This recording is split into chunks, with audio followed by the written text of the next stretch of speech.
Plaisir de se revoir à quelques jours avant Pessah. Une fête très intéressante, une fête qui est particulière. Et ce soir, on va essayer de comprendre qui nous sommes et qu'est-ce que nous faisons dans cette fête. Une fête qui peut paraître comme compliquée. Beaucoup de gens ont peur. Pourquoi tu t'es assis à l'arrière? Comment ça s'appelle? Tu gardes la place pour quelqu'un à l'avant? Laisse les places à l'arrière pour les retardataires. Ah, il y a quelqu'un? Ah, d'accord, je pensais. C'est ça, il y a de la place, hein? Dommage.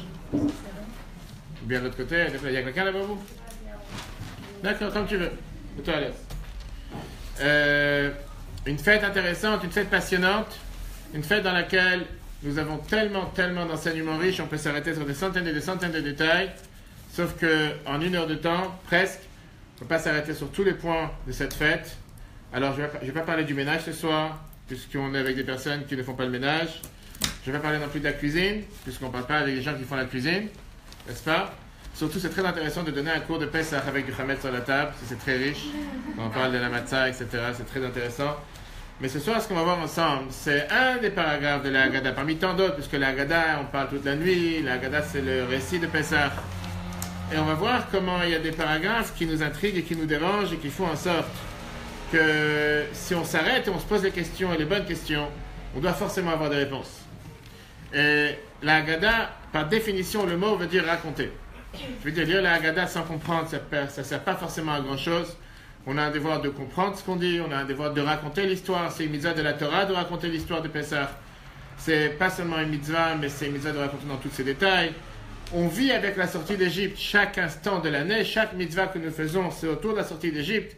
Mais ce soir, le soir de Pessah particulièrement, on a un devoir de raconter l'histoire de la sortie d'Égypte. Or, quand on raconte cette histoire, on va voir qu'il y a des choses qui, à première vue, sont incompréhensibles, n'ont pas de sens, et c'est pas ce soir qu'il fallait les raconter. Bon, bien sûr, on est le soir de Pessah, même s'il y a de la pizza sur la table, et on se demande, mais pourquoi alors on a décidé de raconter ce soir? Pourquoi on n'a pas décidé de raconter un autre jour? Et pourquoi on n'a pas vraiment le temps? Quand on commence à faire le déroulement de la Haggadah, on voit que on commence à prendre le premier verre, deuxième verre, on casse la matzah, on mange les abamers, et on n'a pas le temps de s'arrêter et de se poser, on dit, mais qu'est-ce que je suis en train de dire?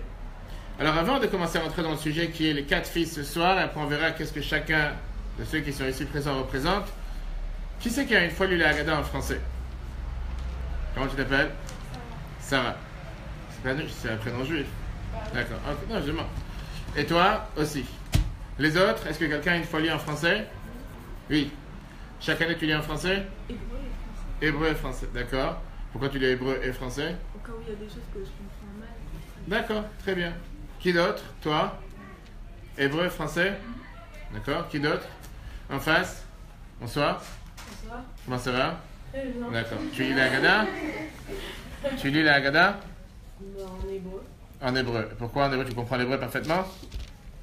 Oui, ça va. D'accord. Qui d'autre? Et tu comprends parfaitement sans problème? Bonsoir.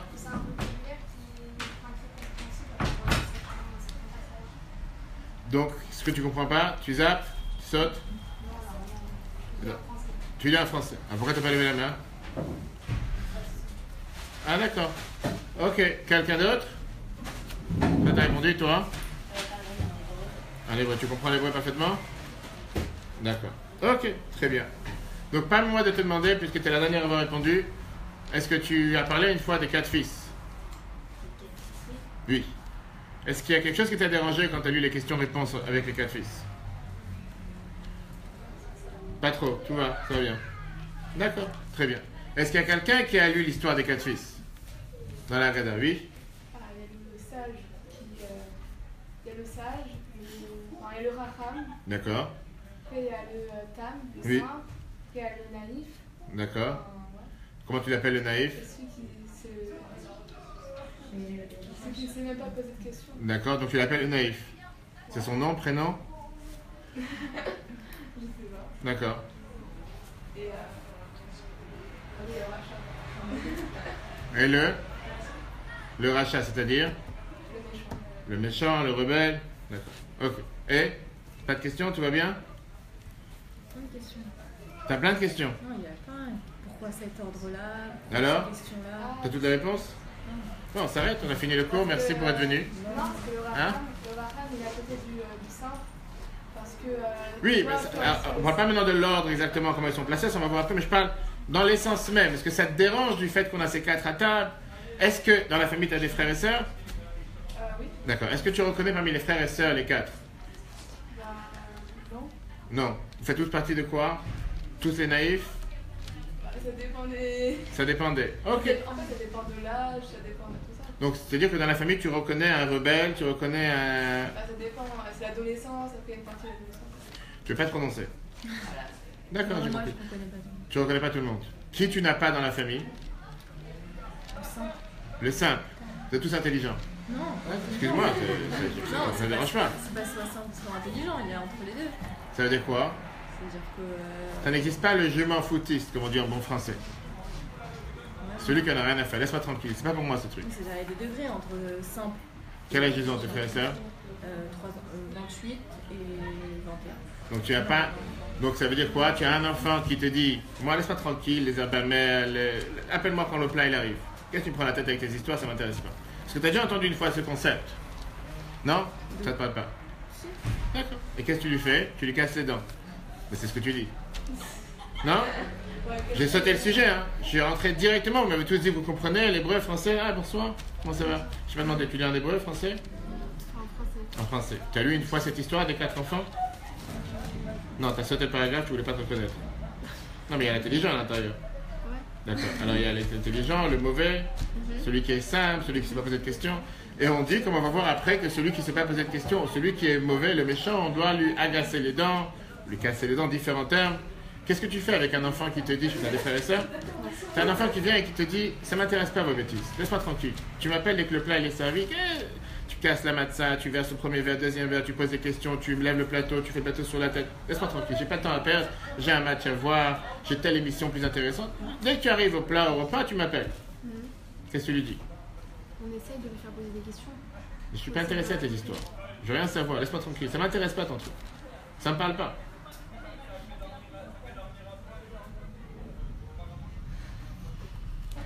On a tout compris, vous avez compris? Ça s'appelle le langage des sourds, mais on a compris, c'est pas... Alors qu'est-ce qu'on fait avec cet enfant? C'est ce qu'on va voir ce soir. Qu'est-ce que tu dis toi? Je sais pas, l'intelligent, parce que je parle avec une fille intelligente. Qu'est-ce que tu fais avec un enfant qui te dit ça m'intéresse pas vos trucs? Vos histoires d'Isséder, ça me parle pas. Je présente, c'est déjà un début. Très bien, mais alors qu'est-ce que tu fais? Tu le laisses dans sa chambre, tu lui dis...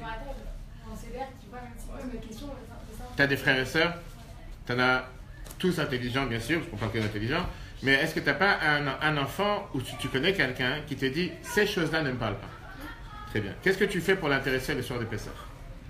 Combien de parents te disent on va à l'hôtel, on a fait des frais, on s'est assis à l'hôtel et les enfants ils courent dans tous les sens et ça leur parle pas, et le seder c'est pas pour eux, je sais pas ce qu'ils veulent. Et ils te disent appelle-moi dès qu'il y a manger, dès qu'il y a le plat qui est servi, viens manger. Ah le seder, tu verses les 10 plaies, t'as pas versé, manishtana. Qu'est-ce que tu me prends la tête? Ça me parle pas ces trucs-là, c'est pas pour moi. Qu'est-ce que tu fais avec un enfant pareil? Peut-être trouver un moyen de adapter peut-être. Je m'as dit qu'il faut trouver. Moi, ce que tu fais, je te demande. Ce que je fais, il y a déjà qui sont plus dans la table, après essayer de nous-mêmes faire un travail sur. Et s'il fait la pagaille à table, s'il se moque de tout ce que tu fais, Moi, je le laisse. s'il se moque, il est en train de se moquer, tu es en train de faire des choses et il t'embête. À voix haute, il se moque de ce que tu fais. Tu m'as dit que tu comprenais la Haggadah. C'est ce qu'on dit dans la Haggadah. C'est ce que le Racha dit. Il est assis à table et il se moque de ce que tu fais. Il t'embête. Tu me déranges plus qu'autre chose. Tu es en train d'essayer de vouloir faire ton seder. Toi, l'intelligente. Je n'ai pas dit ton nom, mais on sait de qui on parle. Et quelqu'un il te dérange à côté. Qu'est-ce que tu fais? Tu dis, ben, l'essentiel c'est qu'il soit là. Même s'il me dérange, que ça dérange. Il est là, c'est l'essentiel.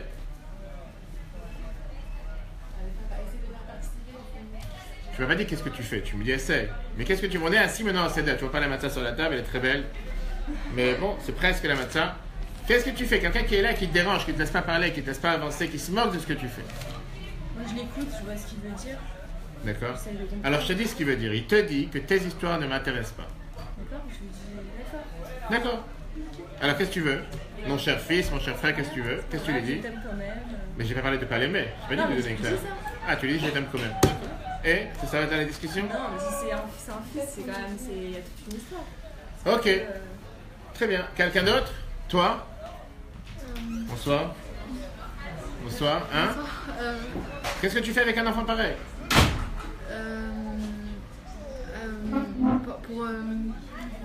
Pour l'intéresser. Pour l'intéresser, pour le faire participer. Pour le faire, ça t'intéresse pas à... Oui. J'ai pas tellement... Je sais pas en fait. Tous les enfants que tu connais sont intéressés. Je sais pas.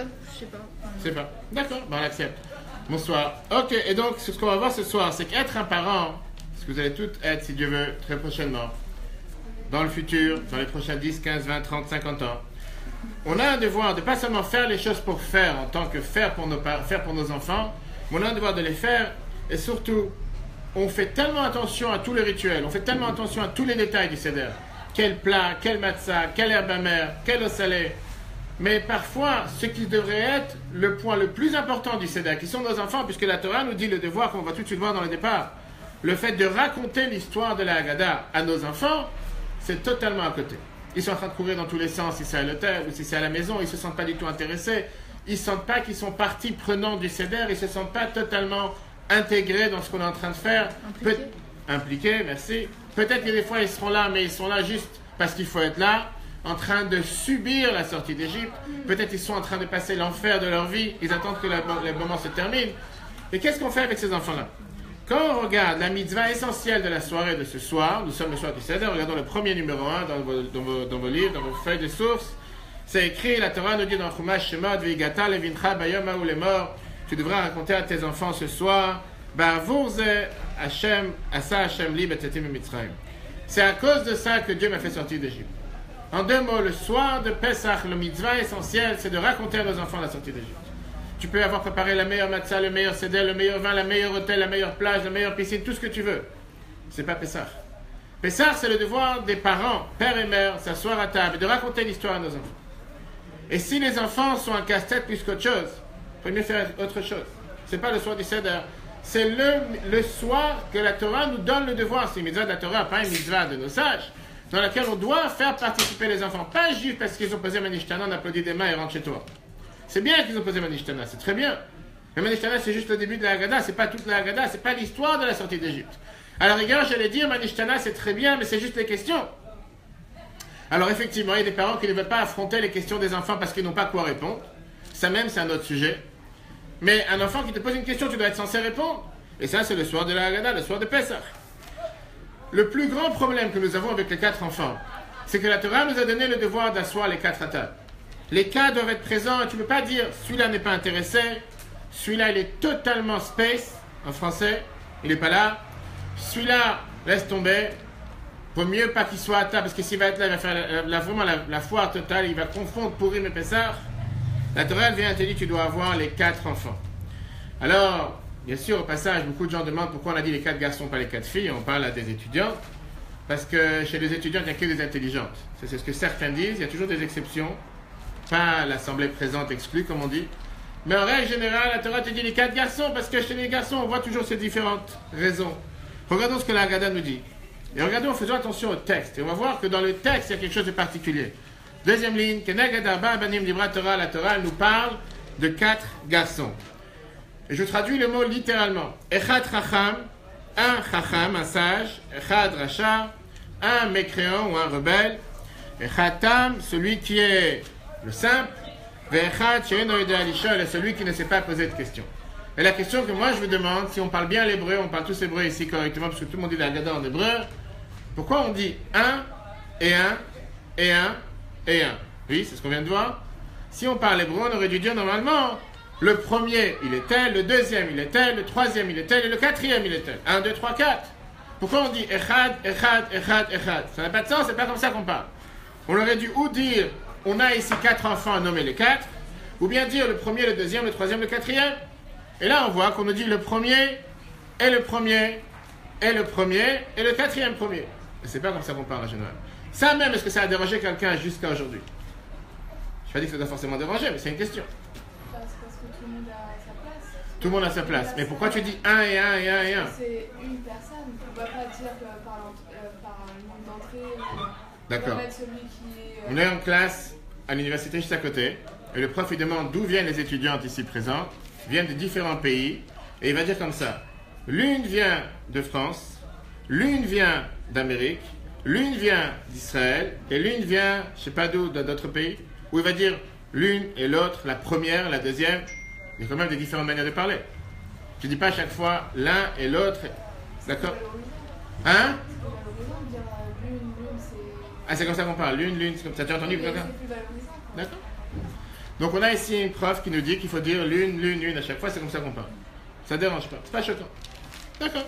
Après on donnera ton nom et ton adresse et tu verras, oui, si les gens sont d'accord, il n'y a pas de souci.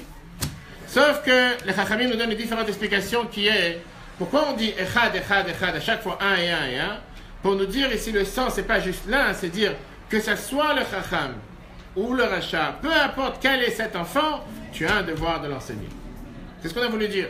On ne se focalise pas ici sur le mot un et un et un, mais on est en train de dire il n'y a pas de différence entre le premier, le deuxième, le troisième, le quatrième. Peu importe ce qu'il représente et ce qu'il fait, on a un devoir de lui enseigner, de l'accepter à la table.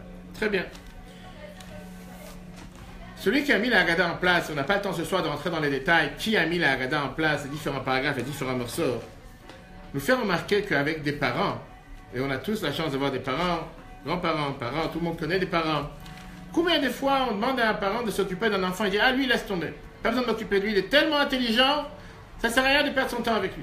Parce qu'il se débrouille tout seul, il sait faire les choses de manière tout seul, il est assez grand, j'ai pas besoin de lui enseigner quoi que ce soit. » Tu as des parents, des fois, qui réagissent envers un enfant en disant « Lui, perds pas ton temps avec lui. » Parce que quoi que je vais lui dire, il n'est pas intéressé. Est-ce que ça vous parle, ces différentes remarques? Ou pas, on est totalement sur la planète Mars et on parle vraiment d'un autre monde. Mais en général, ça, des fois, des parents qui vont dire mon enfant, il est totalement bouché. Ce que je lui dis d'une oreille, ça sort de l'autre oreille. Ça sert à rien de dire quoi que ce soit. Comment tu veux que j'essaie de faire quoi que ce soit pour le convaincre de faire les devoirs? Il n'est pas intéressé à faire les devoirs. Et tu as un autre parent qui va dire des fois, cet enfant, il est encore petit. Qu'est-ce que tu lui prends la tête avec la religion? Attends qu'il grandisse, qu'il ait 10 ans, 20 ans, 15 ans. Quand il va grandir, il va découvrir la religion, là, il va commencer à faire. Qu'est-ce que tu le prends? Bourrage de crâne.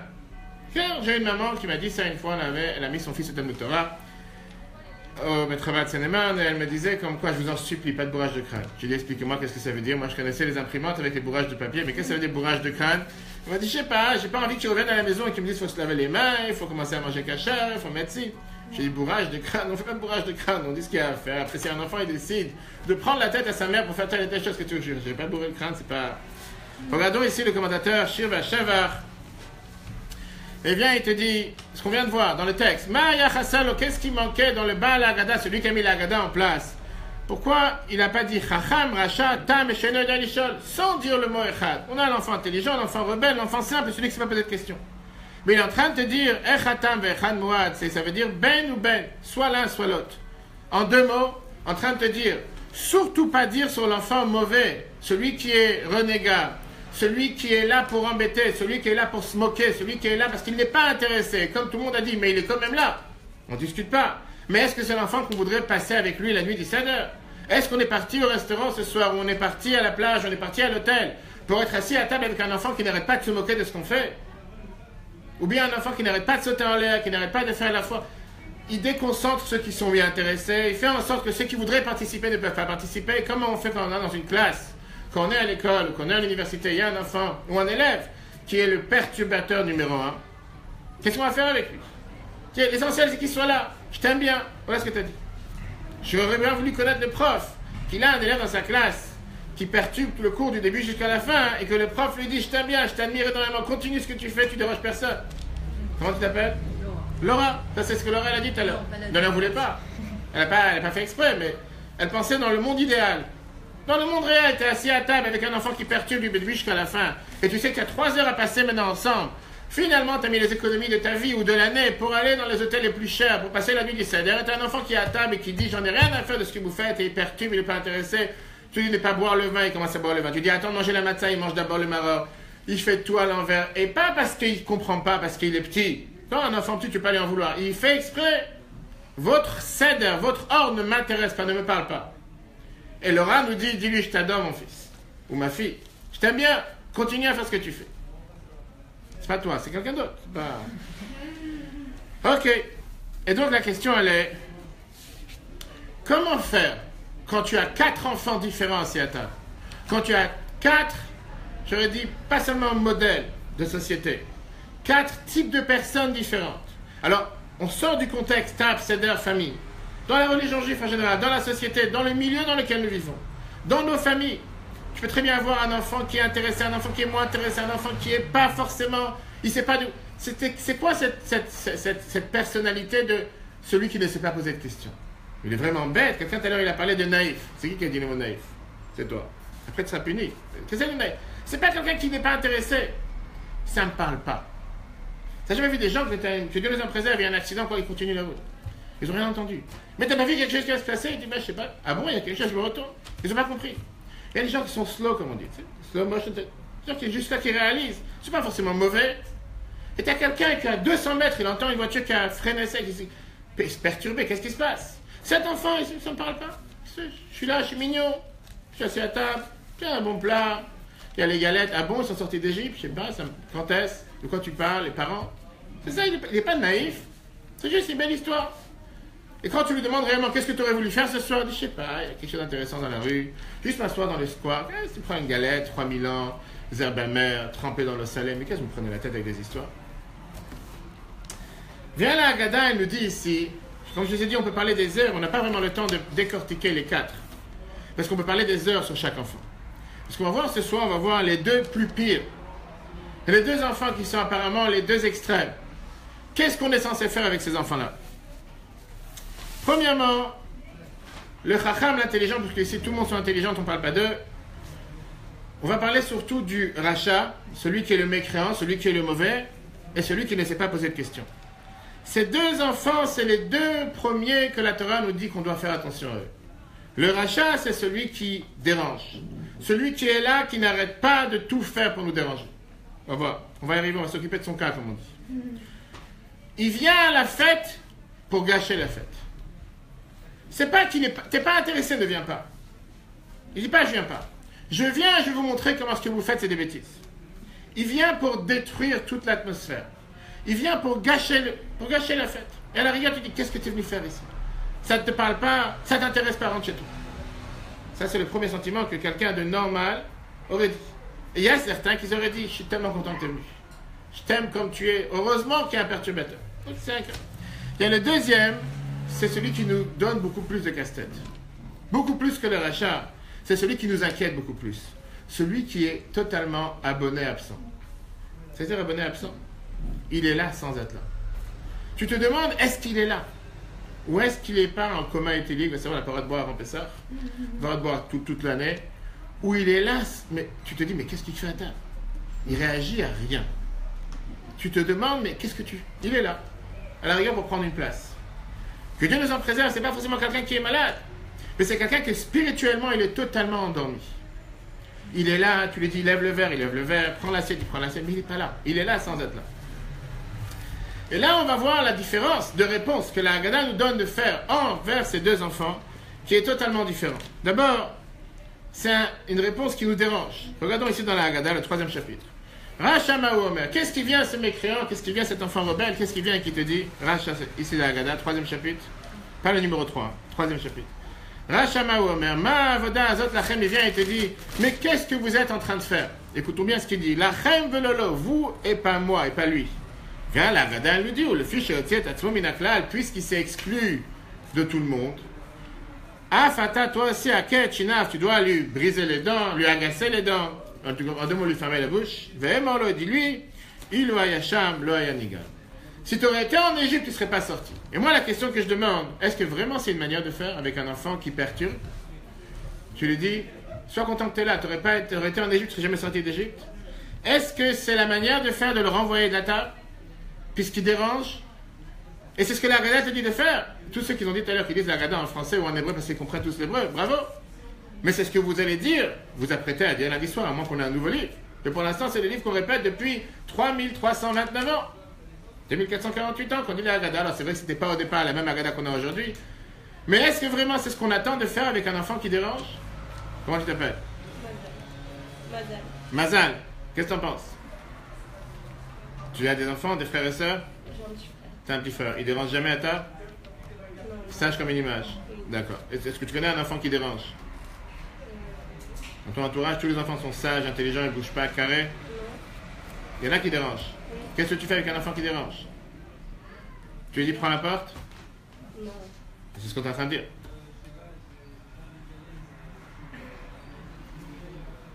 Tu lis la Haggadah? Tu m'as dit que tu comprenais. C'est ce que tu dis lundi, c'est ce que tu as dit l'année dernière le soir de Pessah? Non. T'as pas dit cette phrase? Ah, mais j'ai pas compris sur le fait. Ah, t'as lu la Haggadah le soir de Pessah? Oui. T'as parlé des 4 fils? Oui. À celui qui dérange, tu lui as dit, je te casse les dents. Non. Oui. Oui. Tu lui as cassé les dents. J'ai pas compris. Non, Tu parles mais- français? Oui, oui. Ah d'accord, alors vas-y. J'ai pas compris votre question en fait. Tu lis la Haggadah le soir de Pessah? Oui. D'accord. Tu as les 4 enfants? Oui. On recommence depuis zéro. Ok. Parmi eux, tu as le mauvais. Oui. Le mauvais, c'est ce qu'on vient de... La phrase qu'on dit dans la Haggadah, c'est ce qu'on vient de voir. Tu lui dis, qu'est-ce que tu as parlé d'une manière pareille? C'est quoi votre travail pour vous et pas pour lui? Puisqu'il s'est exclu, tu dois lui agacer les dents et lui dire, sois content que tu sois là, parce que sinon, si tu aurais été là-bas, tu n'aurais pas été libéré. On a demandé la question que le rabbi demande, qu'est-ce que ça veut dire de dire une chose pareille? Sois content que tu es là, parce que si tu aurais été là-bas, tu n'aurais pas été libéré. Tu as lui casser les dents. Est-ce que ça, c'est une manière d'agir envers un enfant qui dérange? Non, c'est bizarre. C'est bizarre, mais c'est ce que tu as dit l'année dernière. Et alors? Question, hein? Qui c'est d'autre? Ben oui, toi. Tu as lu ça l'année dernière. Oui, j'ai vu ça. Mais tu as zappé après, d'ailleurs, c'est tombé, qu'est-ce qu'on a dit? C'est juste une phrase en plus. Non, je pense que si elle a écrit ça, c'est qu'il fallait parler de cette façon-là. à cette C'est ce que tu aurais fait avec ton enfant qui dérange? Peut-être. Peut-être, d'accord. T'as jamais connu un enfant qui dérange, quoi. Toujours les enfants sont tous sages, bouge pas, carré. Moi, je les m'attends et on ne parle plus. On parle plus, on bouge plus. Les gens ont peur de parler. Il faut les obliger à un moment donné s'ils sont trop têtus. Faut les obliger s'ils sont têtus. Fais attention à ce que tu dis, parce qu'après ça va te coûter cher. Donc c'est-à-dire ils sont têtus, il faut les obliger, et donc, si jamais ils dérangent, je te dis prends la porte. Ce que la Haggadah dit de faire. C'est une façon de l'éveiller aussi. De lui dire si t'avais été là-bas, tu serais moins sorti. Parce que tout à l'heure, tu as dit je t'aime tellement pour que tu continues à faire ce que tu fais. Non, j'essaie de comprendre cette réponse-là. Mais c'est ce que tu as dit, on a tous lu les paragraphes. Non, vous m'avez demandé ce que moi j'aurais fait. Bah, t'as dit, tu leur as dit, je t'aime tellement, continue à faire ce que tu fais, tu Non, déranges pas personne. continue, pas continue. Ah, mais- Je t'aime. Je t'aime, mais arrête-toi là. Et s'il s'arrête pas? D'accord. Hein? Poser des questions, juste essayer en franchement pour savoir c'est quoi cette base qu'il a pour pouvoir faire ça. Mais est-ce que tu connais pas quelqu'un, on dirait vraiment que je suis extraterrestre, tu connais pas des gens qui sont là pour se faire remarquer? T'as jamais entendu parler? Des gens qui viennent juste pour t'embêter, ils sont pas là pour autre chose. Tu as ça dans chaque fête, dans chaque classe, dans chaque cérémonie. Tu as quelqu'un qui est là juste pour que les gens ils réalisent qu'il soit là. Et alors? C'est ce qu'on lui dit dans la Haggadah. Mais c'est pas le plus pire. Le plus pire, c'est après. Quand on parle à l'enfant qui n'est pas intéressé. Moi, juste après, dans le paragraphe d'après. Le She'eno Yodea Lishol qui pose pas de questions. Cet enfant qui pose pas de questions. On voit que la Haggadah nous dit, vous avez le 4e paragraphe, Ad petach lo, tu as le devoir de lui ouvrir la bouche. Sheneemar, comme c'est écrit, Vegata levincha, tu raconteras à ton enfant. Ben, c'est pour ça que Asa Hashem li betzatim et Mitzrayim, c'est ce que Dieu il a fait pour me faire sortir d'Égypte. La question que le Rabbi demande, il n'est pas intéressé, il pose pas de questions. Et qu'est-ce que tu lui dis? Ah, pétard, c'est à toi d'ouvrir la bouche. Qu'est-ce que tu veux? Je prends des forceps, comment on appelle ça? Qu'est-ce que tu veux que je fasse exactement? Je suis pas dentiste, qu'est-ce que je ouvre la bouche? Tu vas chez le dentiste, on te met un masque particulier pour que quelqu'un ne peut pas fermer la bouche même s'il a envie. T'as pas ça dans la table des cédères. Qu'est-ce que ça veut dire que tu lui ouvres la bouche? Il n'est pas intéressé, il est mignon, il est tranquille, il est assis à table. Il dérange personne, il n'est pas comme son frère qui est en train de faire la foire, qui est en train de déranger tout le monde. Il dérange rien, à la rigueur, il est inconnu. Incognito, il est assis du début jusqu'à la fin, tu ne sais pas ce qu'il fait là. Laisse-le tranquille. Qu'est-ce que tu dois te forcer à lui parler? Et la Haggadah te force à venir à lui dire quelque chose. Et en plus, tu lui dis, sache que c'est grâce à ce qu'on fait ce soir que Dieu m'a fait sortir d'Égypte. Écoute, j'en ai à faire de ta vie. Laisse-moi tranquille. Toi, t'es sorti, moi, laisse-moi tranquille. C'est ce qu'on dit aussi dans la Haggadah. Le Rabbi vient et nous dit que c'est le seul des 4 qu'on lui parle en langage personnel. On lui parle de ma vie personnelle. Alors que tous les autres, on va voir, regardez la suite. Le Chacham, l'intelligent, qu'est-ce qu'on dit? Avadi Maïn, nous étions des esclaves, Dieu nous a fait sortir d'Égypte. Le Racha, qu'est-ce qu'on dit? Zevar Pesach, c'est le sacrifice que Dieu il a fait sur les maisons juives. Vet Bateinu Itzil, il a sauvé nos maisons. Le Tam, l'enfant simple, qu'est-ce qu'on dit? Le Chosekia de Tsianu, avec une main forte, Dieu nous a fait sortir d'Égypte. Donc avec les 3 autres enfants, on n'arrête pas de parler au pluriel. Arrive l'enfant qui est là, absolument, on ne sait pas pourquoi il est là, et il ne pose pas de questions. Et là, la Haggadah te dit, tu ne parles plus au langage pluriel, tu parles au langage singulier. Dieu m'a fait sortir d'Égypte. Je te parle de ma vie maintenant. Tu n'es pas intéressé à savoir l'histoire, peut-être, mais moi je te parle de mon histoire. Mon histoire ne t'intéresse pas, c'est forcément que ça doit t'intéresser. Pourquoi on a changé? Le Rabbi va nous montrer ici que c'est une des manières d'éduquer un enfant merveilleuse, riche, qui peut changer le langage dans la maison. Mais avant de revenir à lui, on va revenir d'abord au début de la Haggadah. Maintenant qu'on a essayé d'analyser les 4 enfants, je dis, après on fera un tour de table, chacun comment il se reconnaît, qui est l'enfant rebelle, qui est l'enfant bête, pour pas dire naïf, qui est celui qui pose pas de questions, que chacun il écrira sur un papier, n'est-ce pas? T'es prêt à jouer le jeu? Je sais ce que tu vas écrire, comment je te demanderai. Et donc, quelque chose qui nous dérange, c'est que la Torah en général, la majorité des fois, elle ne dit pas des raisons pourquoi faire, comment faire. Les raisons de la Torah sont dites dans les livres, c'est faire un chinour, etc. La Torah te dit, c'est ce qu'il faut faire, fais ce qu'il faut faire, pose pas de questions et avance. La seule mitzvah dans laquelle la Torah elle nous donne la raison précise pourquoi le faire, pas une fois, mais 4 fois, c'est ce soir, le soir du Pessah. Dans lequel la Torah dit, tu as un devoir de te rappeler la sortie d'Égypte. Tu as un devoir de te rappeler le fait qu'on sort d'Égypte. Et la Torah, elle te dit pas seulement que tu as un devoir de te rappeler la sortie d'Égypte, mais comme on va tout de suite voir, elle te dit le devoir de se rappeler la sortie d'Égypte à 4 reprises, de 4 manières différentes, pour nous dire qu'on parle ici de 4 enfants différents. C'est la seule et unique fois dans toute la Torah qu'elle répète la même chose de manière différente à 4 reprises, avec des raisons pour chacune. Ce qui est vraiment quelque chose qu'on ne voit jamais dans toute la Torah. Regardons le texte numéro 2. D'abord, on a dans Shemot, Vaya ki yamur lechem enechem, quand vos enfants ils vont vous dire, Ma avoda azot lachem, quel est ce travail que vous êtes en train de faire. Ça, c'est la première fois que la Torah nous dit qu'on doit, dans la suite, de raconter l'histoire de la sortie d'Égypte. Le numéro 2, dans le 2, pareil, dans le chapitre d'après, Vegata levincha bayemao, tu raconteras à tes enfants. Le numéro 3, dans Shemot, même chapitre, quelques versets plus tard, Vaya ki yeshalcha bincha, quand ton fils va te demander les morts en disant, Mazot, qu'est-ce qui se passe? Et dans Chumash Dvarim, Deutéronome, dans le 4, qui est Shalcha bincha machar les morts, quand ton fils il te demandera demain quelles sont ces lois, etc., que Dieu t'a ordonné. On a ici 4 Humashim, 4 livres de la Torah. On a ici 4 questions différentes, et on voit qu'à chaque fois la Torah elle emploie des verbes différents, des termes différents et des situations différentes. Et la question qui est demandée, pourquoi une fois elle te dit qu'est-ce qu'ils vous diront, vos enfants? Une fois elle te dit qu'est-ce qui te demandera ton fils?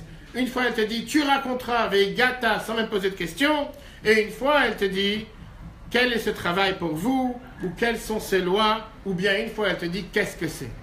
La Torah, elle emploie différents termes, différentes formules, sans nous dire de quoi on parle, de qui on parle, et tout ça pour la même chose. Alors qu'en général, la Torah ne dit pas 20 fois la même chose, une seule fois, ça aurait suffi. Viens, la Torah, ici, te fait passer un message tellement important dans l'éducation des enfants, de nos enfants et des enfants en général. Chaque enfant est un monde à part entière. Chaque enfant est différent. Les enfants ne sont pas une fabrique de fromage ou une fabrique de vin, ou ne sont pas une chaîne de production dans laquelle tu peux avoir dans la famille 1, 2, 3, 4, 5, 10 enfants, et ils sont tous habillés les mêmes, et ils rigolent avec le même sourire, et ils ont tous les mêmes capacités, et ils ont tous les mêmes caractères, et ils sont tous habillés, ils sont tous vraiment, on dirait, des robots. Je ne sais pas s'ils sont taxés ou pas, mais tous les mêmes. Viens, la Torah te dit, c'est une énorme erreur. Tu as un devoir de faire attention à la question de chaque enfant. Et sache que chaque enfant, même s'ils sont 4 ensemble, chacun est totalement différent l'un de l'autre. Pas seulement différent, mais des fois c'est dans la nuance. Des fois c'est dans le mot, comme on va tout de suite analyser, que la Torah elle emploie, que des fois le mot ou la phrase que l'enfant utilise, qu'on peut décider si c'est une question intelligente, si c'est une question rebelle, si c'est une question d'un enfant qui ne sait pas qu'est-ce qu'on veut de lui, ou si ce n'est pas de question du tout. Il est là comme il est assis à table. Une très belle histoire qu'il racontait. Une fois, des parents sont partis voir le rabbi et ils ont parlé d'éducation des enfants. Et ils se plaignaient au rabbi en disant que on a plusieurs enfants. Et grâce à Dieu, on a une satisfaction de nos enfants. Ils sont tous dans le bon chemin, comme vous tous ici. Mais il y a un enfant qui a le trail à dérailler. Il n'est pas forcément sur la bonne route, sur la bonne voie. Et la mère, elle se plaint au rabbi en disant, je ne comprends pas comment ça se fait. Ils ont tous fait les mêmes écoles. Ils ont tous été au Beth Levi des étudiants. Ils ont tous passé par les mêmes profs. Le même cursus. Comment se fait-il qu'il y en a un qui a dévié de la route? Et le rabbi qui a répondu, la question c'est la réponse. Ça c'est vraiment votre problème. Le fait que vous avez pensé que tous les enfants sont faits pour avoir la même éducation, que tous les enfants sont faits pour avoir les mêmes caractères, les mêmes critères, c'est la raison pour laquelle il y en a un qui n'a pas suivi. Parce qu'un enfant, c'est pas une chaîne de fabrique. Tu as 100 bouteilles, tu as 1000 bouteilles dans la chaîne, ça passe, tu mets les étiquettes, tu sais une fois comment ça se passe. C'est des robots qui mettent des étiquettes, qui ferment les bouchons, qui remplissent les bouteilles. Tous exactement les mêmes. C'est pas une chaîne de fabrique. Un enfant, chaque enfant, c'est un monde à part entière. Vient le Midrash, la Kartov, comme vous voyez dans le deuxième paragraphe du 2. Et te dit la raison. Le chol, echad, ve'echad, chacun. Torah, derech, la chiv, qui fait une. La Torah, elle te dit que tu as un moyen et une manière en fonction de cet enfant à lui répondre. La Torah te dit que Dieu même a créé le monde de 4 manières différentes. Tu as un chacham, tu as un rachat, tu as un intelligent, tu as un mécréant, un rebelle, tu as le simple, le tam, et chez celui qui ne se pas poser de questions. Et là, on va voir justement la question qui dérange. Si on fait attention à la parole de ce que dit le sage et le mécréant, on voit qu'ils plus ou moins se ressemblent. Parce que on voit que le rachat, le mécréant, il te dit « Qu'est-ce que vous êtes en train de faire ?» Ma avoda azot lachem. Et on lui a dit, puisqu'il s'est exclu de la communauté, il s'est exclu de tout le monde, on doit le mettre à sa place. Mais le chacham, il pose exactement la même question. Le chacham, si on a fait attention tout à l'heure, l'intelligent, il te dit « Ma et d'autres, quelles sont ces lois que Dieu vous a ordonnées ?» Il parle aussi de vous, il ne parle pas de nous. Alors pourquoi avec le rachat, tu dois être si dur, apparemment, et pourquoi avec le chacham, on est beaucoup plus souple? La réponse, elle est, parce qu'au départ, quand le chacham il commence à parler, l'intelligent, il te dit « Achatziva Hashem Elokeinu » que Dieu nous a ordonné. Alors que puisqu'il est intelligent, il demande aux parents d'avoir une réponse par rapport à pourquoi Dieu vous a ordonné. Il parle à ses parents. Pourquoi Dieu vous a ordonné telle et telle chose? Lui, il est encore petit, il n'est pas encore grand. Et notre différence, c'est que le chacham, il pose une question. La Torah te dit qu'il shal chabincha quand ton fils te demandera. Alors que le rachat, le mécréant, il ne pose pas de question. Le rachat, il vient et il attaque. Ve'aya ki yamru, quand il va dire, moi je connais tout, j'ai rien à demander. Moi je vous dis que vous êtes en train de... Il ne cherche même pas une réponse aux questions. Il ne pose pas de questions, il n'a que des réponses, pourquoi il ne faut pas faire. Ça c'est la différence entre les deux. Mais, comme on a dit tout à l'heure, si on analyse les différences de manière de poser les questions entre le chacham et le rachat, on voit ici que c'est dans la nuance, dans le détail. Des fois c'est dans la chanson comment il pose la question. Des fois, c'est le mot avec lequel ils choisissent de poser la question qui fait toute la différence. Viens la Torah nous dire ici une base générale. L'éducation des enfants, c'est quelque chose qu'il faut beaucoup, beaucoup d'investissement. Le plus grand investissement qu'un parent doit avoir, c'est dans l'éducation des enfants. Rien d'autre. Pas dans la bourse, pas dans le travail, pas dans les courses, pas dans le ménage. C'est pas juste qu'il ne faut pas faire tout ça, mais il faut absolument... C'est pas qu'on va se désengager en disant « Je vais à l'hôtel, je vais dans un endroit organisé pour Pessah, les pieds sur la table, j'ai pas fait le ménage, j'ai absolument rien à faire, je suis tranquille. » Mais l'essentiel qui est de raconter l'histoire de Pessah à nos enfants, de s'investir pour que nos enfants prennent part au Seder, pas en mangeant la matzah, en buvant le verre de vin et ça s'arrête là, mais qu'ils prennent part active dans la compréhension de ce qu'on est en train de faire. On doit s'investir. Numéro 1. Tu ne peux pas arriver à la maison à 10h du soir tous les jours en disant « Mes enfants ils vont grandir de manière magnifique, de manière comme une étoile, parce que j'ai prié, parce que j'ai fait un don en tzedaka, parce que j'ai fait quoi que ce soit. » Ça ne marcherait pas, on doit s'investir. Et pour ça, on a une phrase très intéressante. On vient de voir la construction du temple. Et le rabbi précédent, une fois, a parlé aux femmes juives, à Riga, en Lituanie, encore avant la guerre.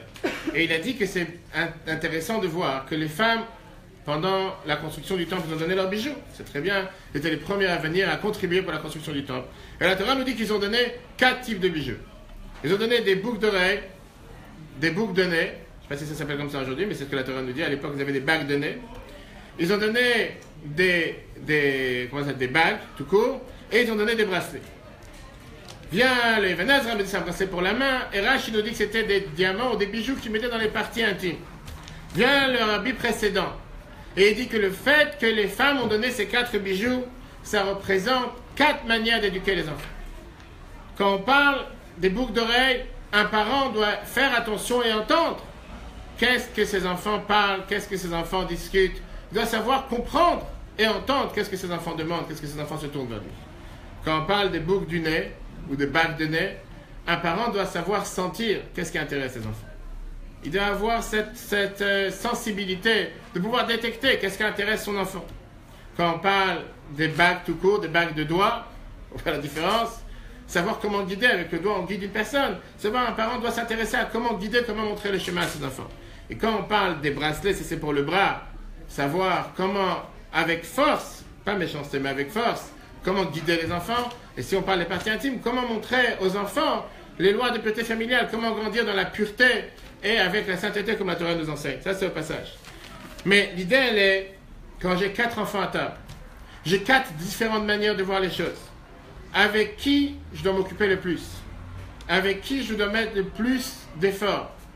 Est-ce que je dois dire, puisque j'ai dans la classe quelques intelligents et quelques personnes qui ne me dérangent pas, je préfère passer mon temps avec les intelligents et ceux qui ne me dérangent pas, je les laisse de côté?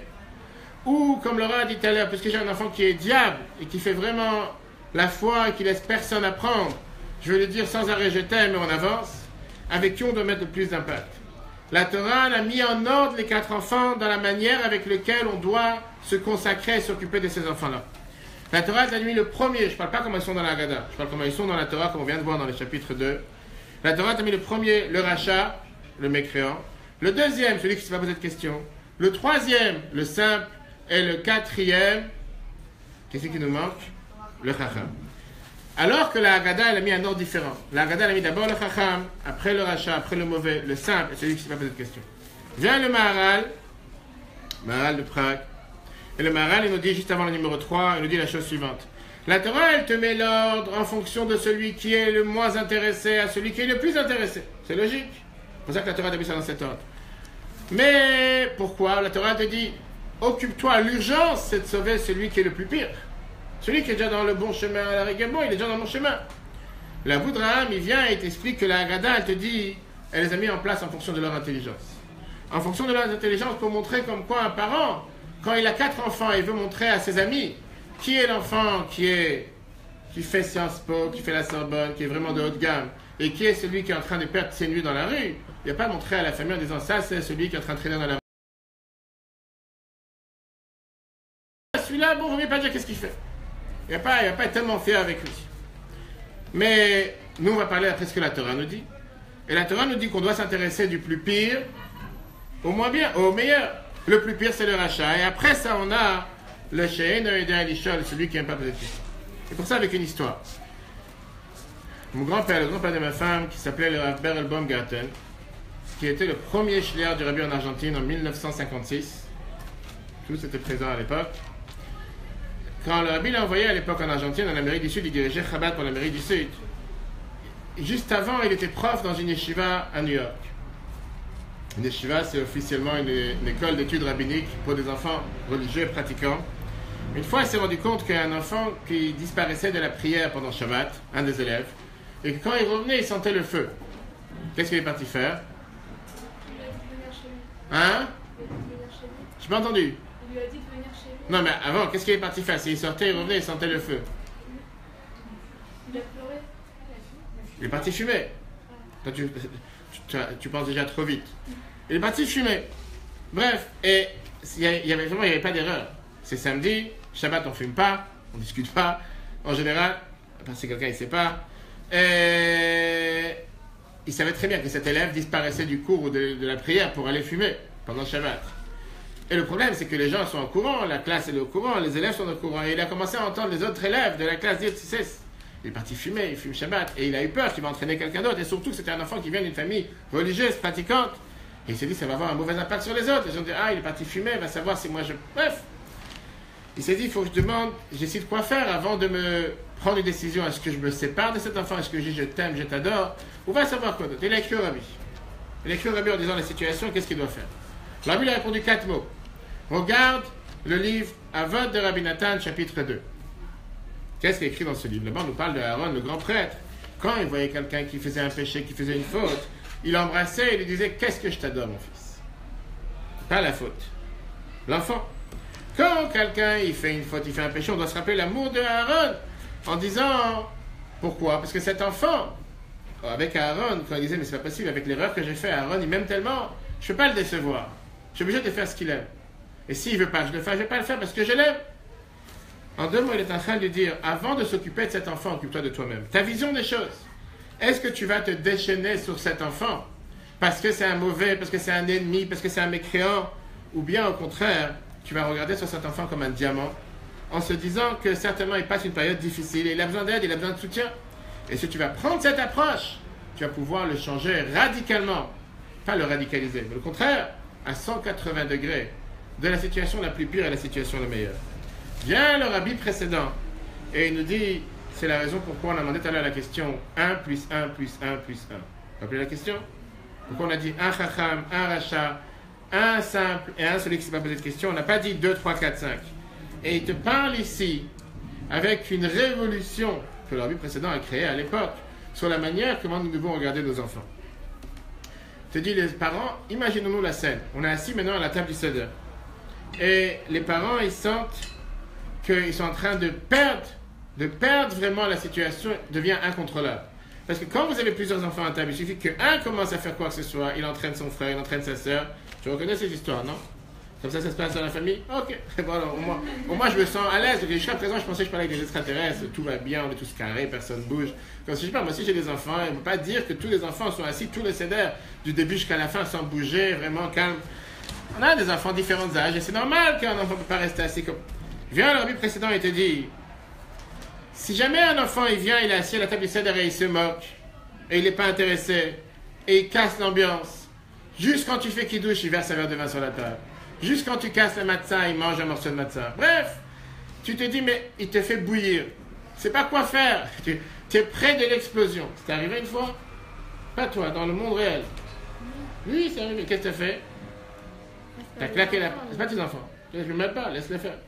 Mais tu t'imagines avoir une fois, tu auras des enfants. Et qu'est-ce que tu feras si un jour un de tes enfants agit de cette manière? T'espères pas, mais ça peut arriver. Tu vas te préparer. Qu'est-ce que tu feras? T'appellerais SOS médecin?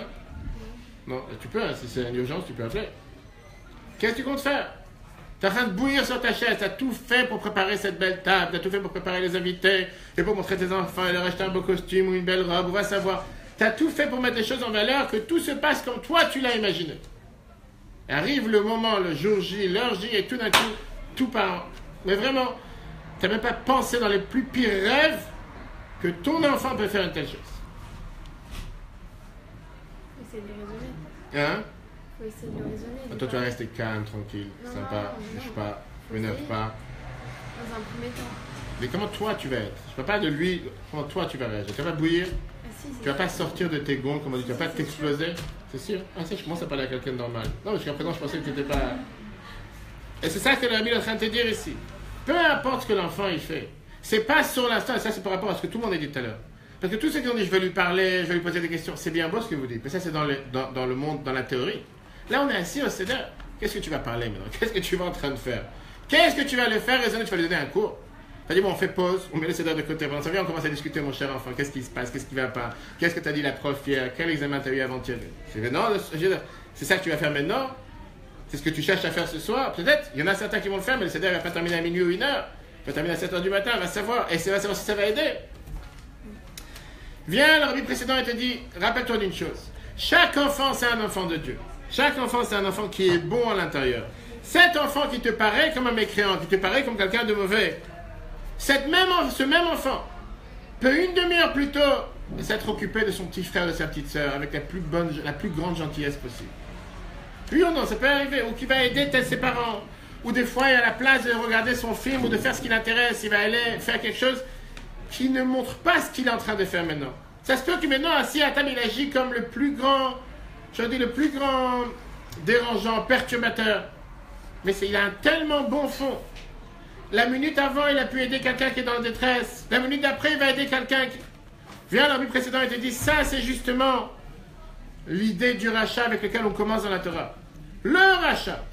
La Torah nous dit, c'est le mauvais, le mécréant. Qui peut me dire qui était le premier rachat dans la Torah? Qui était le premier rachat dans la Torah? Qui était le premier mécréant dans la Torah? Les personnes? Hein? T'as peur de dire une bêtise? J'ai pas te frapper, t'inquiète Non, pas. pas Par un quoi? par un M, non, j'ai peur de dire une connerie. M? C'est celui qui a dit. Non, c'est l'enfant de Qui? Adam et Ève. L'enfant d'Adam et Ève. C'est Abel, Cain. Caïn, Abel, c'est la norme. On s'entretuer, c'est la norme aujourd'hui, c'est pas un exploit. Le premier, non, c'était pas. Le premier rachat que la Torah nous dit que c'était un rachat. bah, Adam. Ah bah c'est ça. Ah, tu regardais par Google? Ah, tu peux regarder, c'est ça.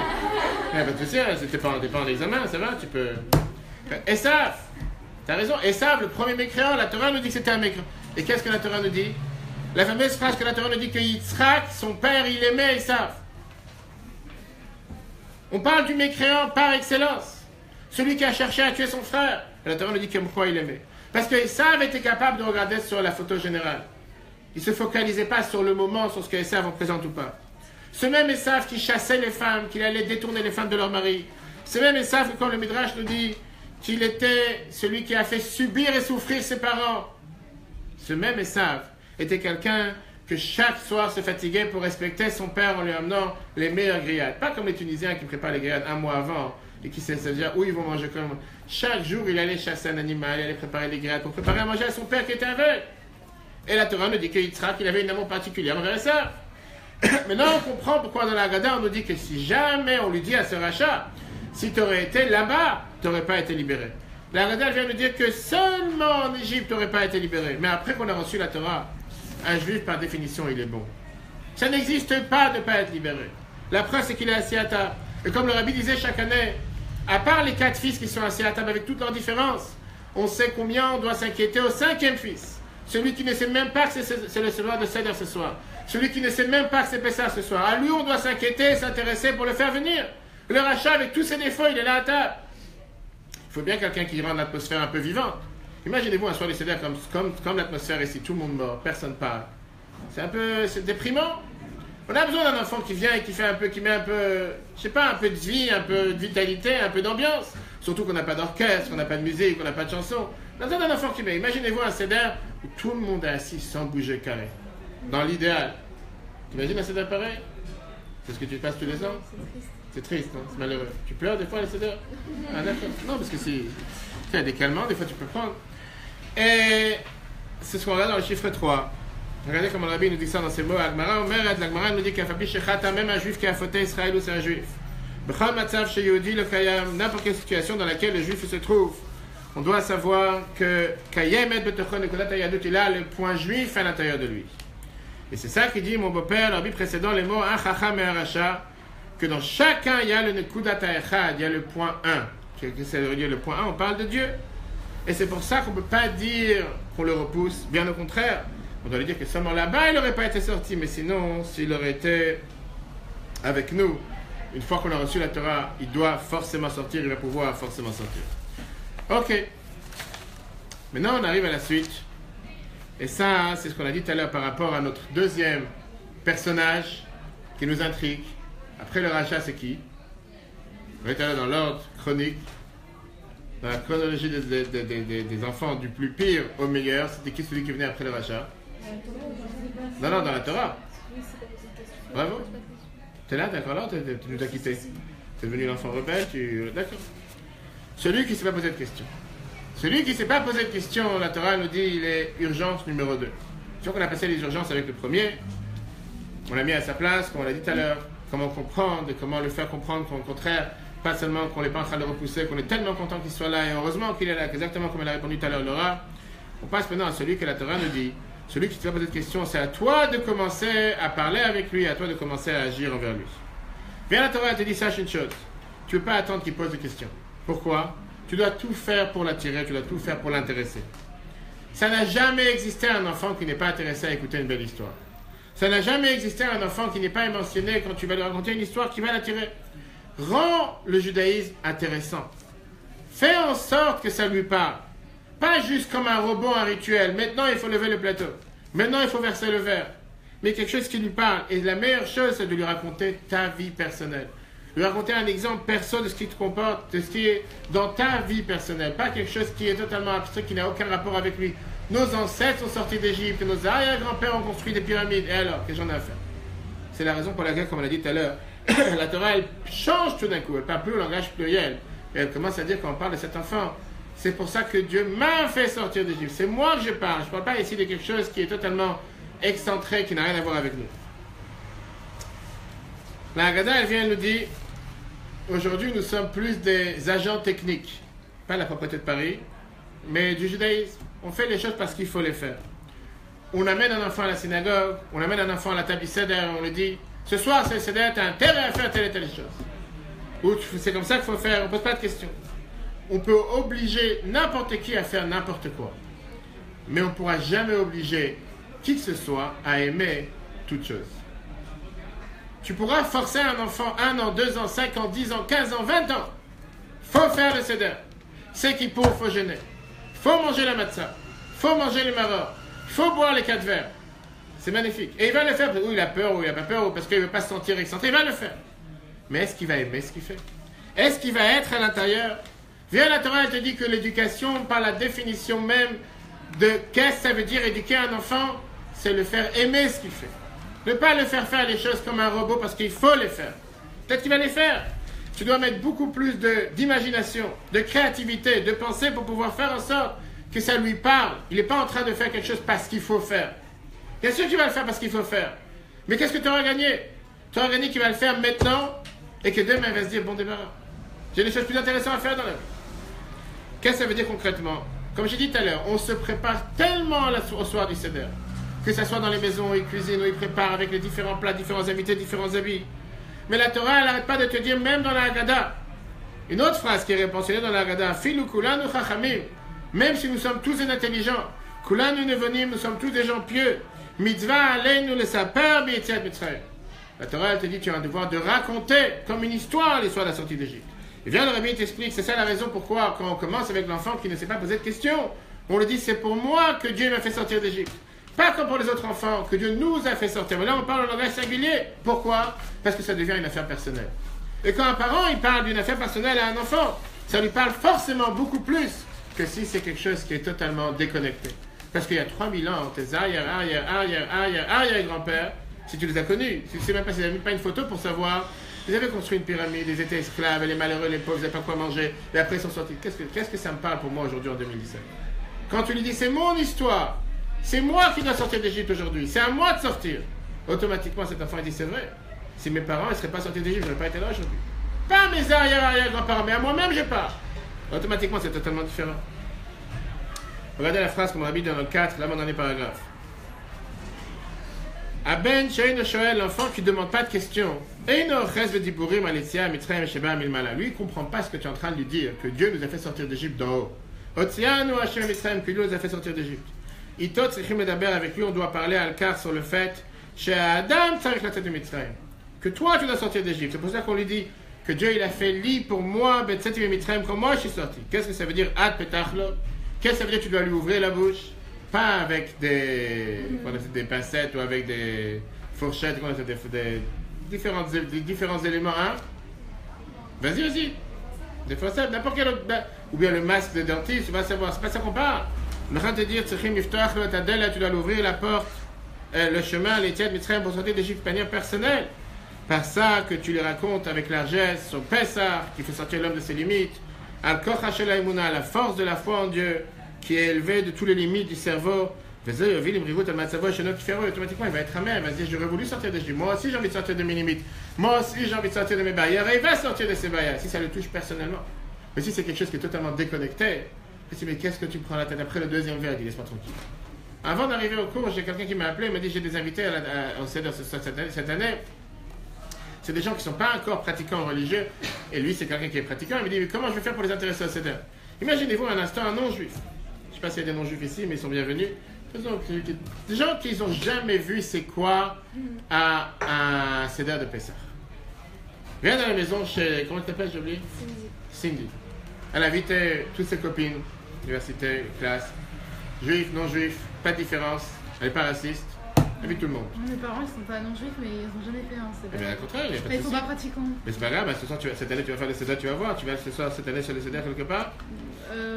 Peut-être qu'il y a une amie qui nous a Avec plaisir, avec plaisir. Je te dis, alors je préfère te préparer à quoi tu t'attends. Je vais te préparer à quoi tu t'attends. Ils ont déjà vu une fois c'est quoi un CEDER? Bah, tu vas voir. Alors, regarde, par exemple, Cindy va t'inviter, elle invite tes parents, elle invite tout le monde. Elle invite juifs, non-juifs, sans différence. Et elle dit, ce soir, je vous invite pour le plus beau repas de l'année chez le peuple juif. Oui ou non? On est d'accord? Le plus cher en tout cas. Le pain de misère, c'est le pain qui amène à la misère. Moi je vous dis, entre parenthèses, c'est enregistré sur Facebook. Il n'y a pas un pain aussi cher sur terre. La farine et de l'eau aussi chère, la matzah shmura, c'est au top. Mais c'est ce qu'ils vont faire, c'est ce que nos ancêtres les ont en Égypte. Donc, Madame Cindy a invité tout un public. Et elle dit, ce soir le plus grand repas. Et messieurs ou mesdames sont là, tous assis à table. Ils voient cette magnifique table. Et la première des choses, elle dit, on va verser un verre. Pourquoi pas? Commence à manger avec un petit verre. C'est comme ça qu'en général les Français commencent avec un apéritif, pour commencer à vouloir manger. Et il est déjà 8h30. On commence le premier verre, et après quand on a commencé le premier verre, il dit maintenant on va se laver les mains. Mais c'est juste pour se laver les mains, parce que certainement vous avez touché je sais pas quoi dans la rue, des microbes, quelque chose, ça se laver les mains. Pas de bénédiction, vous asseyez à table. Oui ou non? Deuxième étape. Troisième étape, prenez les herbes amères, ou prenez le persil, ou prenez l'oignon, différentes coutumes trempées dans le sel. Pourquoi faire? Pose pas de questions, c'est comme ça, c'est rituel. Après je t'explique. On marche ensemble pour l'instant? D'accord. Après, il y a un plateau sur la table, on prend les galettes, tu dis, ah, finalement, on va commencer à manger, parce que ça fait déjà une demi-heure que je suis là, on n'a pas encore commencé à manger. Non, commence pas à manger. Prenez la galette du milieu, coupée en deux. Pourquoi? Je t'explique après. La première, fais attention de ne pas casser, la dernière non plus, tu prends juste la deuxième, et qu'est-ce qu'on fait avec? Une, tu remets, l'autre, tu la caches. Pourquoi faire? Je sais pas, on t'explique après. On est 9h15, tes invités sont encore là pour l'instant, ils ne sont pas encore énervés. Verse le deuxième verre. Verse le deuxième verre. Ok, au moins on mange pas, on va commencer à boire. Commence à boire le deuxième verre. Non, on ne boit pas le deuxième verre. Faut attendre. Pour l'instant, il est là pour nous regarder. Qu'est-ce qu'on fait avec? Je sais pas. Non, on va poser des questions. Ok, on va poser des questions. Et tu vois que toute la famille à table pose les mêmes questions. Pourquoi ce soir on est différent des autres? Qu'est-ce qu'on a fait l'année dernière? Pourquoi on est esclave? On ne trempe pas. Et tu te dis, mais dans quel monde je suis tombé? Et moi, j'ai connu cette Cindy depuis des années, je la connais, qui était vraiment sincère et droite, qui m'a invité au plus beau repas. Ça fait 1 heure que je suis là, pour l'instant, on n'a rien fait. Il n'y a que des cris, des casse-têtes et des ennuis. Pose des questions. Et après, elle me dit, j'ai dit alors, quand c'est le repas, elle fait, attends, maintenant on ouvre le livre, maintenant on fait la prière, on a un minimum de prière. Et là, on commence à lire les paragraphes. Et comme elle veut que tout le monde comprenne. Elle lit les paragraphes en hébreu, lit les paragraphes en français, chacun lit ses paragraphes, chacun pose des questions. Et t'as les enfants qui commencent à s'attarder. Ils n'ont plus les nerfs, ça sur la table. Le premier qui saute, le deuxième qui saute, la mère qui s'énerve, Cindy qui reste calme parce qu'elle a dit qu'elle reste sage, elle ne bouge pas, carré. Et comme ça avance. Encore 1 demi-heure, encore 3 quarts d'heure, et pendant on verse avec les 10 plaies, on verse encore une fois le verre, on chante des chansons. Il est déjà 10h15, 10h30, c'est 2 heures que tes malheureux invités sont venus, ils regrettent chaque instant qu'ils sont présents. Moi je te dis, ils m'ont envoyé des textos en plein CDR, mais qu'est-ce qu'on est parti faire chez cette personne? C'est sincère, la question tu dis. Après finalement tu arrives au repas, tu dis, ah, je sens je sens la viande, je sens les msouki, je sens tout ce qui est en train de mijoter. Tu dis, bon finalement à 11h du soir on va commencer à manger quelque chose, et là tu dis, il faut manger à coudée. Tu vas manger ça à coudée, parce que si tu ne manges pas à coudée, va savoir, tu n'es pas vraiment libre. Va dire à quelqu'un aujourd'hui que quand tu manges à moitié tordu, tu es libre. Oui, il va te dire qu'il y a les urgences qui sont ouvertes toute la nuit pour toi. Qu'est-ce que ça veut dire que tu es libre? Et le pire, c'est quoi? C'est que tu dis, il faut manger rapide, il faut manger la matzah shmura, et tu dis, mais elle est brûlée, c'est pas grave, ce soir on mange que du brûlé. Après, tu mangeras le reste. Oui ou non? Pour l'instant, on est dans la même maison? D'accord. Et après que tu as mangé la première matzah, qu'est-ce que tu fais? Il n'y a pas de plat encore qui arrive. Qu'est-ce que tu fais après la première matzah? Là, tu as oublié. Tu n'es plus là. Là, tu es totalement déconnecté. Là, c'est elle qui est plus là. C'est pas les invités. Les invités sont toujours là. Ils se demandent finalement quand est-ce qu'on va manger. Et là, c'est elle qui est partie dormir parce qu'elle dit laisse tomber. Elle a honte. Elle leur a fait croire la meilleure soirée de l'année, c'est la catastrophe. Et là, tu lui dis maintenant, il faut prendre une autre matzah pour faire le sandwich. N'est-ce pas? Qu'est-ce qu'on met dans le sandwich? Pas de charcuterie, pas de, je sais pas, des sushis ou pas du saumon, pas de thon, rien. Qu'est-ce qu'on met? Les abamères. On est d'accord ou pas? Pour l'instant, on a le même rituel. Je sais pas, peut-être on est notre religion. Oui? Ben, tu parles pas. D'accord, ok. Faut dire un autre sandwich. Combien tu veux que je mange de sandwich ce soir? Non, je trempe bien. D'accord, trempé dans le charoset. Il y en a qui n'ont pas trempé, il y en a qui ont du charoset à l'intérieur. C'est quoi ce mélange? Pose pas de questions, je t'explique après parce que pour l'instant, l'heure elle avance. D'accord, tu n'expliques pas. Dis que tu sais comment c'est fait, tu avances. Une fois qu'on a mangé ce sandwich, qu'est-ce qui se passe? On lit, non, on arrive le repas. Mais l'heure, elle est déjà 11h30 minuit, non? Non, plus ou moins. Je pense que quelqu'un est intéressé à manger ton repas. Mais c'est pas fini. Puis après le repas, tu dis, c'est quoi le dessert? Ce soir, on n'a pas de glace, on n'a pas de gâteau. Ah, c'est spécial ce soir. On a un gâteau qui c'est de la galette. Ça s'appelle la fille commune, oui ou non? C'est ce que tu fais? Tu penses vraiment qu'ils vont venir chez toi le deuxième soir? Non. Et pourtant, tu les as invités. Donc une chose, cette année, tu vas pas chez elle. Moi, je te conseille vivement. C'est exactement ce que tu vas rencontrer. Imagine-toi quelqu'un qui n'a jamais fait les CDR et tu essaies de l'intéresser, tu essaies de lui montrer qu'est-ce qu'il faut faire, quoi faire. Et tu te dis, mais de quoi tu parles? Tu vas leur expliquer. Un petit peu vite fait. Vite fait, vas-y, explique-moi vite fait là. Bah voilà, la recette, c'est le ciment qui avait. Ça a plein de ciment. T'as déjà vu quelqu'un qui mange du ciment? T'as construit une maison, t'as construit du ciment, tu manges du ciment que t'as construit. C'est une présentation. Présentation, c'est un film alors, pièce de théâtre. D'accord, pourquoi pas? Le pire, c'est que tu vas aller dans chaque maison juive, sur les 4 coins de la planète. Le soir de Pessah, c'est exactement le même rituel. Il y en a qui se balancent les plateaux, il y en a qui lancent les plateaux, il y en a qui bougent le plateau, il y en a qui lâchent le plateau, mais tu retrouveras partout le même plateau, les mêmes matzot, les mêmes amamères, exactement partout la même chose. Moi, je veux vous dire, ça c'est la beauté du peuple juif. C'est pas une discrimination envers les autres religions, mais quand on regarde la Pâque non juive, et quand on regarde la Pâque juive, quand on voit que chaque rue, chaque quartier, chaque village fait la Pâque de manière différente, que ce soit chercher des œufs au chocolat ou des œufs, je sais pas quoi, quel d'autre. Il n'y a pas une rue ou un quartier qui fait la Pâque la même manière que l'autre. Tu vas dans une maison juive le soir de Pessah, que ce soit en France, que ce soit en Israël, que ce soit en Amérique, que ce soit en Argentine, que ce soit en Australie, où tu veux, sur les 4 coins de la planète. Le soir de lundi soir de la semaine prochaine, tout le monde entier juif sera assis pour célébrer Le fait qu'il y a 3329 ans, nous sommes sortis d'Égypte, parce que nos ancêtres sont sortis d'Égypte, et parce que Dieu nous a fait sortir d'Égypte, et pour ça ce soir nous sommes libres, et on chante avec le même rituel, les mêmes galettes, si c'est des goûts différents, des plats différents, mais le rituel il est là. Et ça c'est la beauté de notre peuple. Ça c'est notre force, sauf que comme le rabbi nous dit, c'est pas seulement un rituel, c'est pas seulement quelque chose robotique qu'on est en train de faire. On n'est pas en train de se mettre en mode seder. Jusqu'à présent on a fait le ménage, on a tout fait, maintenant ça y est, on doit faire ce qu'il faut faire. Ben c'est comme ça, chez nous les juifs c'est vraiment des bizarres, on a quelque chose à faire, et ben on doit passer ces 15 étapes, on n'a pas le choix, on doit le faire. Sortons d'Égypte concrètement. Pas juste en faisant un rituel. On a le devoir de sortir de notre Égypte. Ça c'est la réponse qu'on dit à cet enfant que la Torah nous dit, il ne s'est pas posé de question, mais en vérité c'est chacun d'entre nous, puisque chacun d'entre nous se reconnaît parmi ces 4 enfants. Combien de fois à l'intérieur de nous on fait quelque chose qu'on n'a pas vraiment envie de faire? On se dit mais qu'est-ce qu'on se prend la tête avec cette rituel? Qu'est-ce qu'on se prend la tête avec cet épisode ou avec cette coutume? Vers la Torah, tu dis ce soir, tu as le devoir de sortir d'Égypte. Pas juste fêter la sortie d'Égypte que tes ancêtres ont fait, que tu les as même pas connus, tu n'as jamais entendu parler. Sors-toi d'Égypte. Comment tu sors d'Égypte? Par ça que tu sors de ces barrières, tu sors de ces limites, tu sors de ton cocon, tu sors de cette enveloppe, tu sors de ces stigmatisations, de ces étiquettes que tu t'imposes tous les jours, dans lesquelles tu te dis je ne vais pas pouvoir, je ne pourrai pas, c'est pas pour moi, je ne suis pas capable. La Torah dit ce soir, à part le rituel qui est sur la table, bien sûr que le rituel est important et il faut le faire. Mais à part ce rituel, sors d'Égypte. Sors de ton Égypte, sors de tes limites.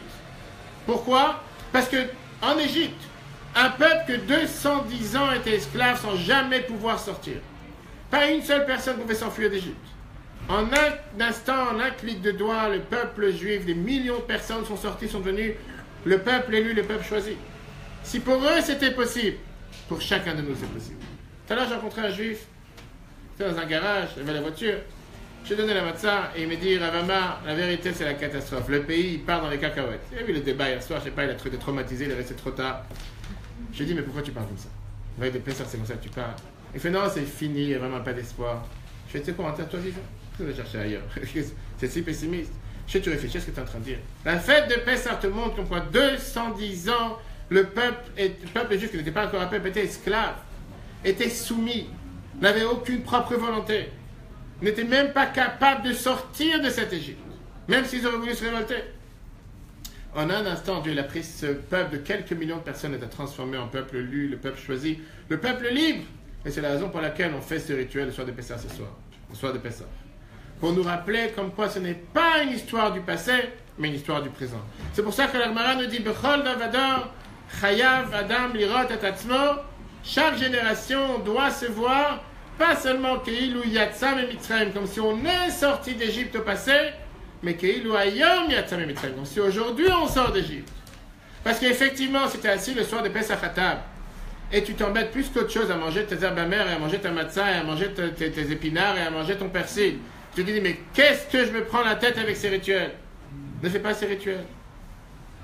Là, la Torah te dit, ne fais pas ça par force, ne fais pas ça parce que c'est un rituel, ne fais pas ça parce que tu es un robot. Fais ça par amour. Et la première des choses, c'est nous, en tant que parents, on a le devoir de faire aimer ce qu'on fait à nos enfants. Que nos enfants fassent ce qu'il faut faire, pas parce qu'il faut le faire, mais parce qu'ils aiment le faire.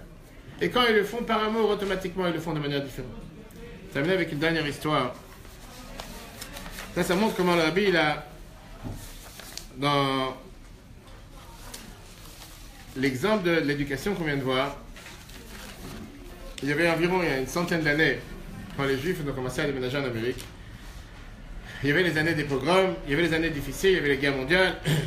Et après, quand les Juifs ont commencé à arriver en Amérique en masse, après les différentes guerres, il y avait ce qu'on appelle les années en or, où il y avait l'or qui poussait sur les arbres, l'or qui poussait sur la terre. Tout le monde avait vraiment... C'était l'explosion matérielle. Et malheureusement, c'était une descente du point de vue spirituel. Pas forcément tout le monde commençait à faire Shabbat, c'était difficile. Et avec les générations, ceux qui étaient venus des petits villages de Russie, des villages d'Europe de l'Est, ils ont commencé à être tellement enveloppés dans le matériel qu'ils n'ont pas forcément gardé la religion comme ils avaient l'habitude en Russie ou dans l'Europe de l'Est. Il y avait une fois, un grand-père et un petit-fils qui sont rentrés à Yechidut chez le Rabbi, et en audience privée chez le Rabbi. Le grand-père, c'était un juif des vieux villages en Europe de l'Est, et le petit-fils, c'était un petit-fils qui vient de grandir aux États-Unis, Un vrai Américain que pour lui, la religion ne lui parle pas trop. Il n'a pas tellement souffert en Russie, ni quoi que ce soit. Et donc, avant la bar mitzvah, son grand-père a décidé de l'amener voir le rabbi de Lubavitch dans les années 50 pour recevoir une bénédiction pour la bar mitzvah. Donc, en discutant en yiddish avec le grand-père, le rabbi se tourne vers le petit-fils en anglais. Vous savez que cette semaine, demain soir, c'est le 115e anniversaire du rabbi.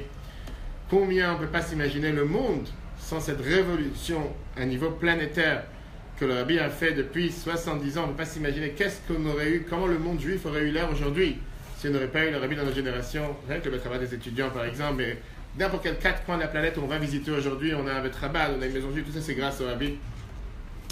Le rabbi parle avec le grand-père en yiddish, avec le petit-fils, vrai américain. Le rabbi lui parle en anglais.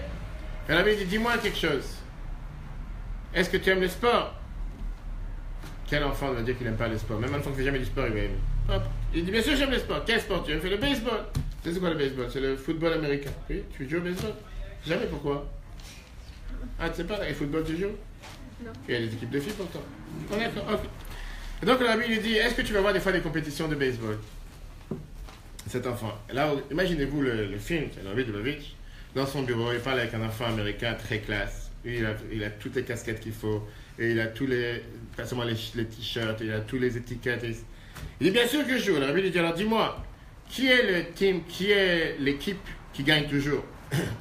Bonne question. Là, l'enfant, il s'est dit, je suis tellement content d'être là ce soir. J'ai en face de moi un rabbin qui ne connaît rien en sport, qui ne sait pas de quoi on parle. Je vais lui apprendre, je vais lui dire, monsieur le rabbin, il n'y a pas de règle générale dans le sport. Ça n'existe pas une équipe qui gagne toujours.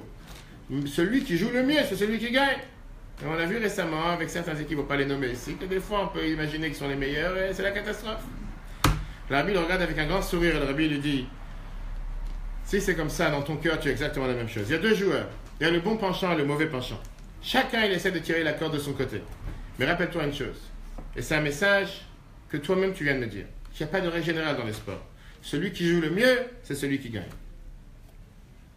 Ça, c'est ce que le rabbi lui dit dans son message à l'époque. Ok, c'est pas fini. Passe quelques années, et l'enfant maintenant il a 16 ans. Sa classe a gagné compétition et ils ont gagné d'avoir une récompense, d'avoir une sortie à New Orleans à l'époque en Amérique, où ils vont aller pouvoir voir pas seulement un week-end, mais les plus grandes compétitions nationales américaines à l'époque. Et l'enfant est très excité, il vient voir son père et il dit, on a gagné d'avoir un week-end à New Orleans pour voir la meilleure équipe américaine à l'époque qui joue. C'est son rêve. Il attend ça toute sa vie. Il a 16 ans. Il dit, ah, finalement, j'ai gagné. Le père, il lui dit pas question. Pourquoi? Il dit, ce week-end, c'est Kippour. Et Kippour, on va à la synagogue. On ne peut pas Kippour ne pas aller à la synagogue. Au moins ça. L'enfant dit, mais je veux pas vraiment, j'ai pas compris. Quel rapport avec Kippour et la compétition? Ce qui m'intéresse dans la vie, c'est la compétition. De voir ce jeu en live, j'ai jamais eu cette chance, jamais eu cette occasion de partir avec toute ma classe. Pourquoi je n'irai pas? Et il commence à débattre avec les parents. Et les enfants... Et les parents, vous savez qui c'est qui gagne à la fin? Un enfant de 16 ans, en général? Ah, tu ne peux pas dire, hein, je ne vais pas te mouiller. Vas-y, dis. Alors? J'entends pas. L'enfant. Pourquoi t'as honte de le dire? Qu'est-ce que j'ai pas dit ton nom, ça va. C'est ce que tu as fait avec tes parents, on le sait, c'est pas grave. Ça arrive, c'est comme ça. Et donc, les parents ils disent à l'enfant, tu sais quoi? Débrouille-toi. Tu veux, tu pars, tu veux pas, tu pars pas, c'est à toi de te débrouiller. Arrive jeudi soir, avant de partir avec toute la classe, et il est assis avec son copain, en train de voir un match de baseball. Qu'est-ce qu'il veut? C'est son idole. Et vraiment, c'était très très serré. Je ne sais pas, c'était 4-4, 4-5. Et à la fin, le groupe, l'équipe, que personne ne pensait qu'ils allaient gagner, c'est eux qui ont gagné. Et celui qui explique comment fonctionne ce jeu à la télévision, il termine le jeu avec cette phrase, en disant, c'est comme ça le sport. Celui qui joue le mieux, c'est celui qui gagne. Et là, ça a fait un flash dans la tête de cet enfant. Il s'est dit, j'ai déjà entendu cette phrase quelque part.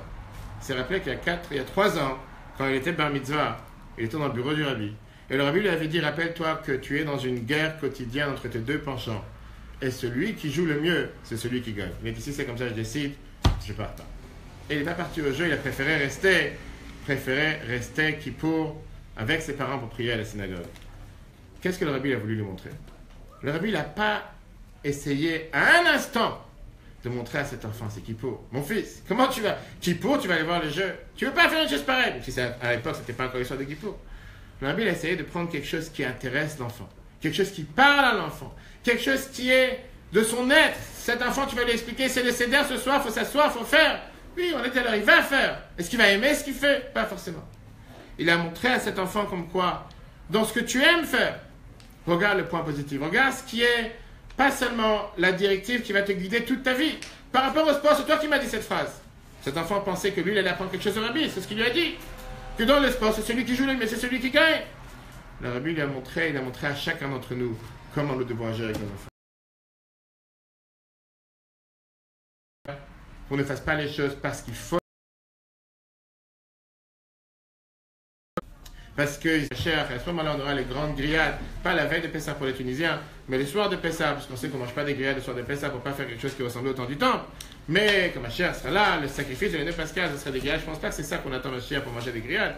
Mais en tout cas, que Dieu fasse qu'on mérite de tous sortir de notre Égypte, de nous sortir de nos limites, et qu'on se voit très prochainement tous ensemble à Yerushalayim avec ma chère. Très bonne soirée à tous, et à la prochaine fois.